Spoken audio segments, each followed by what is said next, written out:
Oasis স্কলারশিপে আবার একটি update হ্যাঁ বন্ধুরা, ওএসিস স্কলারশিপে একের পর এক আপডেট আসছে।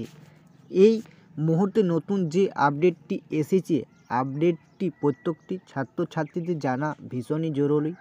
কিন্তু কিছুদিন আগে ওএসিস স্কলারশিপে আপডেট এসেছিল, সেটা নিয়ে আগে ভিডিও করে জানিয়ে দিয়েছিলাম এবং তার আগে এই মুহূর্তে যে আপডেট এসেছে সেখানে ছাত্রছাত্রীদের কিছু ইনস্ট্রাকশন রয়েছে।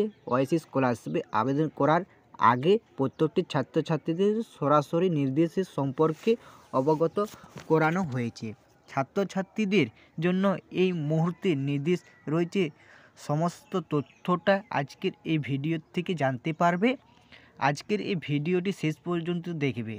দেখার পর যদি ভিডিওটি ভালো লাগে লাইক করবে, চ্যানেলে নতুন হলে চ্যানেলটিকে সাবস্ক্রাইব করবে আর এই ভিডিওটি বন্ধুদের সাথে শেয়ার করবে। ওএসিস স্কলারশিপে অর্থাৎ এসটি ওবিসি যে স্কলারশিপটি চিনো স্কুল কলেজের স্টাইপেন্ড হিসেবে চিনে, সেই স্কলারশিপের ক্ষেত্রে ছাত্রছাত্রীদের জন্য নতুন যে ইনস্ট্রাকশন এসেছে সেটা দেখা যাবে যখনই ওএসিস স্কলারশিপ অফিসিয়াল ওয়েবসাইটে ভিজিট করবে। এবং ওএসিস স্কলারশিপ আবেদন করার জন্য তোমরা ভিজিট করলে তোমরা দেখতে পাবে স্টুডেন্ট রেজিস্ট্রেশনে অপশানে ক্লিক করবে। যে স্টুডেন্ট তোমরা দেখতে পাচ্ছ, প্রথমবার যদি অ্যাপ্লাই করো তাহলে স্টুডেন্ট রেজিস্ট্রেশনে ক্লিক করবে। ঠিক আছে, স্টুডেন্ট রেজিস্ট্রেশনে ক্লিক করার পরে তোমাদের যেটা ডিস্ট্রিক্ট সেই ডিস্ট্রিক্টটাকে চয়েস করে নেবে। ঠিক আছে, চয়েস করার পরে এখানে সাবমিট বাটনে ক্লিক করবে। ঠিক আছে, সাবমিট বাটনে ক্লিক করার পরে তোমাদের সামনে এরকম একটি নোটিশ শো হবে। ঠিক আছে, কিছু করণীয় এবং বর্জনীয়। ঠিক আছে, চলো নোটিশটা কি বলছে আমি তোমাকে শুনিয়ে দিচ্ছি। ঠিক আছে, প্রথম আছে আবেদনকারী নির্ধারিত স্থান আপনার নিজের জাতি এবং শংসাপত্র নামটি লিখতে হবে। ঠিক আছে, দুইয়ে তোমাদের বলা আছে নেক্সট, অনুগ্রহ করে আপনার নিজের সঠিক আধার নাম্বার, লিঙ্গ এবং জন্ম তারিখ আবেদনপত্রের নির্দিষ্ট স্থান লিখুন এবং জাতি, সংবাদপত্র নাম এবং আধার নাম্বার একই হতে হবে। মানে বুঝতে পারছো, তোমাদের সব কিছু তোমাদের আধার কার্ডে এবং জন্ম তারিখ এবং স্কুলে সব কিন্তু একই হতে হবে। ঠিক আছে, এবার তিনে আছে পোস্ট মেট্রিক স্কলারশিপের ক্ষেত্রে সাবধানে স্কোর এবং প্রত্যেকটি নির্ধারণ করুন।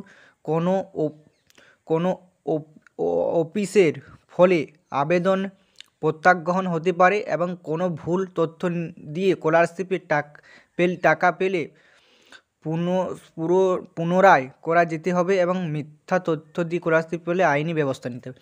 মানে তোমরা যদি কোনো অন্যরকম করো, ভুলভাল কিছু দাও বা অথবা তোমরা যদি কোনো অন্যরকম চালাক করতে যাও, সেখানে কিন্তু তোমাদের কিন্তু আইনি ব্যবস্থা করা হবে। এটাই কিন্তু সঠিকভাবে বলে দেওয়া আছে বাংলা করে। ঠিক আছে, এবার তোমাদের আছে সঠিক মোবাইল নাম্বার এবং আধার নাম্বার দিয়ে নিজের নাম বা সেটিকে আপনার অধিকার আছে সেই মোবাইল নাম্বার দিয়ে লগ ইন করুন। আপনার কোর্স শেষ হওয়া পর্যন্ত আপনাকে এটি সংগ্রহ করতে হবে। ঠিক আছে, নাম্বার যেটা তোমরা ওএসিস স্কলারশিপ দিয়েছো সেই নাম্বারটাই থাকতে হবে। এবার নেক্সট আছে একজন প্রার্থীর ক্ষেত্রে শুধুমাত্র একটি আবেদন গ্রহণ করা হয়, একাধিক আবেদন ফলে আপনাদের প্রত্যাখ্যান করা হবে। মানে একটি আবেদন একটি করতে পারবে, অন্য কোনো আবেদন কিন্তু করতে পারবে না। ঠিক আছে, একটিই পারবে সে। ঠিক আছে, এবার তোমাদের 6 আছে আপনার ব্যাংক অ্যাকাউন্টের অবশ্যই আধার কার্ডের সাথে। নেক্সট আছে বৃত্তির অর্থ আপনার নিজের আধারযুক্ত ব্যাংক অ্যাকাউন্ট জমা হবে। আর নেক্সট আছে বাংলা শিক্ষা বোর্ডের নামের সঙ্গে আধার নাম লিখতে হবে, অন্যথা আপনার প্রতিষ্ঠানের সঙ্গে যোগাযোগ করতে হবে বা যোগাযোগ করুন। ঠিক আছে, এবার আছে তোমাদের প্রয়োজনীয় কাগজপত্র। ঠিক আছে, তোমাদের যে প্রয়োজনীয় কাগজপত্র আছে সেগুলো হচ্ছে ওই যে ইনকাম সার্টিফিকেট, জন্ম তারিখ বটে, আধার নাম্বার এবং অনলাইনে যাচাই করাতে হবে। অনলাইনে সেগুলো যাচাই করবে। জাতিগত বংশপত্র, স্পরিক, ব্যাঙ্ক অ্যাকাউন্ট এবং শেষ পরীক্ষার মার্কশিট। ঠিক আছে, তোমাদের লাগবে অ্যাকাউন্ট নাম্বার লাগবে। ঠিক আছে, শেষ পরীক্ষার যদি তুমি সেই মার্কশিট লাগবে এবং তোমাদের আধার কার্ড লাগবে, ওবিসি স্কলারশিপ যে রেনুয়াল করছো সেটা লাগবে, এইগুলো লাগবে। ঠিক আছে, সম্পূর্ণ ইনস্ট্রাকশনগুলি দেওয়া হয়েছে প্রত্যেকটি ছাত্রছাত্রীদের ওএসিস স্কলারশিপের আবেদন করার ক্ষেত্রে। প্রত্যেকটি আবেদনকারীকে এই নির্দেশ না মানলে তোমরা কিন্তু 2023-24 ওএসিস স্কলারশিপ কিন্তু টাকা পাবে না, ঠিক আছে। তাই তোমরাকে এই নির্দেশগুলো মানতে হবে, ঠিক আছে।